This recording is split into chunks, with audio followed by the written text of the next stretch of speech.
장애인 문화복지신문 제333호 제8면 기사입니다. 팬데믹 시대 공공의료 취약지역 부천의 건강불평등 대안 공공병원 설립 촉구. 부천 의료복지사회적 협동조합 등 38개 시민사회단체로 구성된 부천시 공공병원 설립 추진연대는 4월 28일 목 부천시 근로자종합복지관에서 발족식과 정책토론회를 열고 부천형 공공병원 설립을 촉구하였다. 1977년 의료보험 실시 후 급증하는 의료 수요에 대해 공공의료 투자보다는 민간 의료에 떠맡겨 공급은 민간이 주도하고 수요는 정부가 통제하는 왜곡된 의료 환경이 발생했다. 공공병원이 부족하고 보건의료 자원의 지역 간 계층 간 불평등 문제가 발생하고 있다. 부천시도 보건의료 시설이 충분하다고는 하나 공공병원이 없는 공공의료 취약지역이다.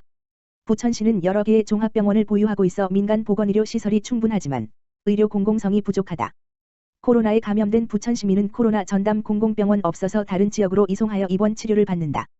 오미크론 대유행 시기에는 민간 병원에서 병실 부족을 이유로 환자를 거부하는 등 필수 의료가 부족하다. 의료는 국민의 기본권이며 국가가 책임질 수 있는 구조를 만들어야 한다. 특히 인구 고령화 시대를 맞이하여 건강, 의료, 돌봄이 사회 전체 핵심 요소로 작용하고 있다. 생애 전주기를 포괄하는 공공의료 서비스 제공 체계를 구축하여 출산부터 사망까지 공공의료 서비스의 연속성을 보장해야 한다.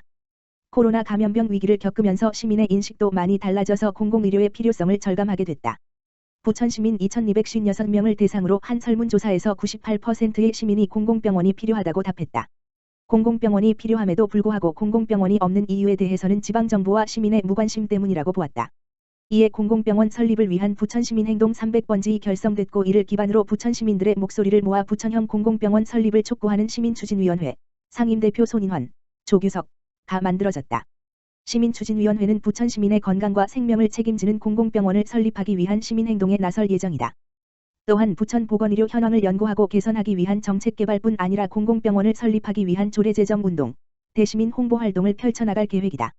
오늘 오후 1시부터 진행된 기자회견 및 정책토론회는 1부에서 손인환 상임대표의 인사말, 기자회견문 낭독, 6.1 지방선거에 대응하기 위한 부천시 공공병원 설립 정책요구안 발표가 있었으며 2부에서는 김용익 전 건강보험공단 이사장의 특강과 질의응답이 있었다. 일부 정책요구안에 담겨있는 핵심 과제는 첫째, 공공의료 취약지역인 부천시에 공공병원을 설립할 것. 둘째, 생애 전주기 필수 의료를 제공하는 지역완결형 공공병원을 설립할 것. 셋째, 환자 중심의 의료를 위해 시민 참여형 공공병원을 설립할 것. 그리고 마지막으로 지속 가능한 운영을 위해 현실적인 제반 시스템을 구축할 것 등이다.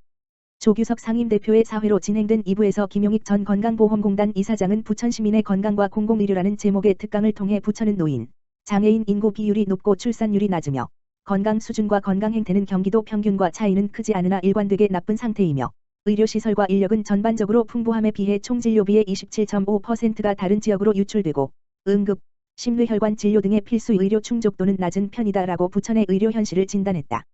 계속해서 이처럼 풍요 속의 빈곤 상태에 있는 부천 의료 현실을 타개하기 위해서는 좋은 시설과 장비, 인력을 갖춘 현대적인 공공병원 설립이 절대적으로 필요하고 그 병원은 시민이 주인이 되어야 한다. 또한 부천시 의료활동의 중심으로 수준 높은 의료 서비스를 제공하며 감염병과 대형 재난에 대비하고 통합돌봄 지원, 장애인 진료, 다문화 진료 등 민간병원이 하지 못하는 활동을 해야 한다. 라고 부천 의료 발전 전략의 방향과 공공병원의 새로운 패러다임을 제시했다. 지난해 보건복지부와 보건의료노조 간의 노정 합의 사항 중에는 오는 2025년까지 전국 70개 중 진료권별 1개 이상의 책임의료기관을 신속히 지정 운영한다라는 내용과 함께 오는 2030년까지 부천권, 안양권, 남양주권 등 27개소의 병원을 신축한다는 내용이 포함되어 있다. 부천시는 전국 70개 중 진료권 중 지역 거점 공공의료기관이 없는 30개 권역 중 하나다. 이번 부천시 공공병원 설립을 위한 시민추진위원회의 발족을 계기로 500병상 규모의 부천형 공공병원이 설립되어 부천 시민 모두가 수준 높은 의료와 돌봄 서비스를 받을 수 있는 날이 하루빨리 오기를 기대해본다. 장애인복지회 부천시지회, 음식이 보약이다 주제로 먹거리 복지 실현. 지난 25일, 4. 경기도 장애인복지회 부천시지회는 음식이 보약이 되는 2022년 장애인 식생활 개선 교육을 실시했다.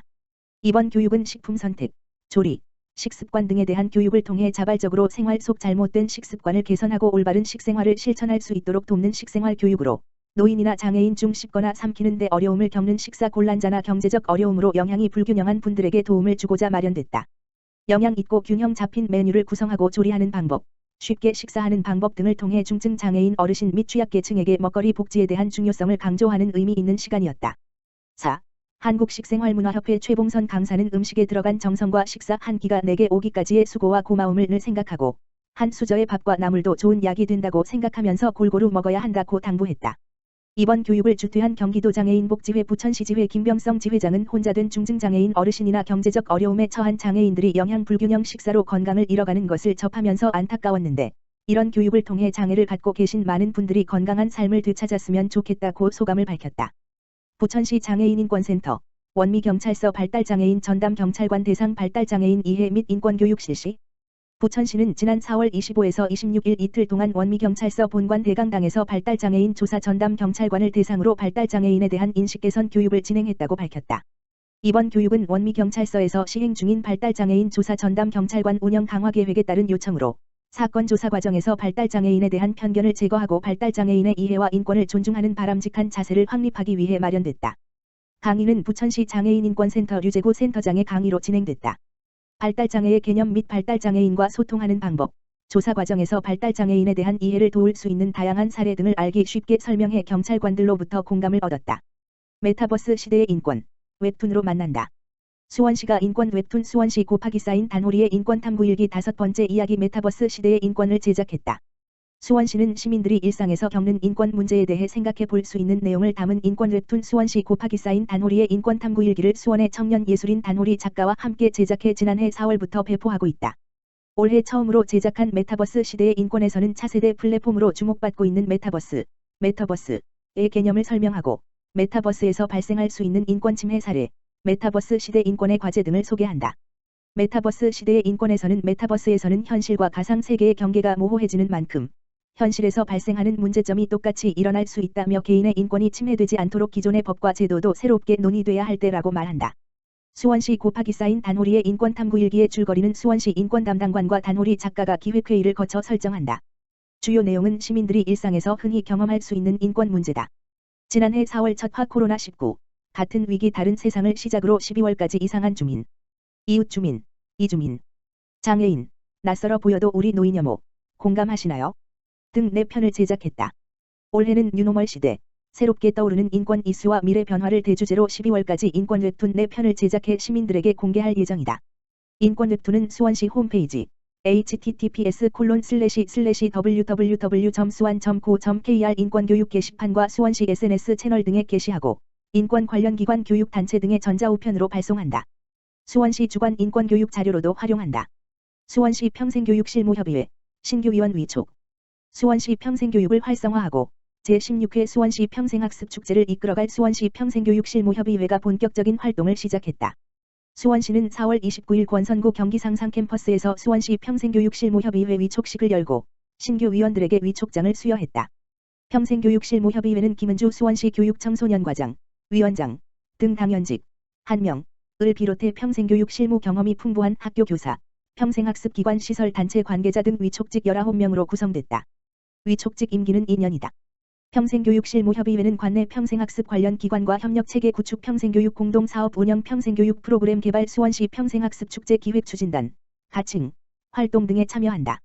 위촉식 후 열린 정기회의에서는 올해 대면 방식으로 개최 예정인 제16회 수원시 평생학습축제 추진 계획 등을 공유하고 평생학습축제 기획추진단, 가칭, 활동 방향 등을 논의했다. 제16회 수원시 평생학습축제는 9월 17일 오전 10시 물결표 쌓인 오후 7시 경기상상 캠퍼스에서 열릴 예정이다. 평생학습 체험 부스 운영, 어르신 문해, 한마당, 문화공연 등 다채로운 평생교육 프로그램을 선보일 계획이다.